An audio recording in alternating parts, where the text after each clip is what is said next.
नमस्ते दोस्तों, स्वागत है आपका वेब ट्यूब एक्स्ट्रा चैनल पर। आज हम बात करेंगे प्रिसिल्ला मूवी के बारे में, जो अब प्राइम वीडियो पर अवेलेबल है।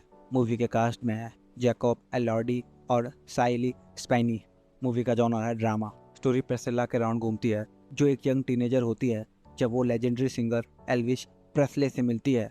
शुरू में उनका बॉन्ड एक फेरी टेल जैसा लगता है, लेकिन धीरे धीरे ये रिलेशनशिप काफ़ी कॉम्प्लेक्स हो जाता है। जैसे जैसे प्रिसिल्ला एल्विस के वर्ल्ड का हिस्सा बनती है, वो एक ग्लैमरस लाइफ जीने लगती है, लेकिन अंदर से काफ़ी आइसोलेटेड फील करती है।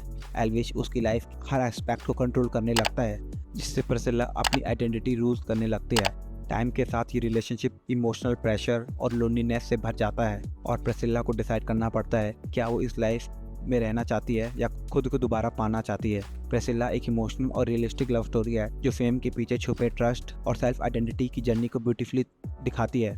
तो चलिए बात करते हैं इस सीन्स की।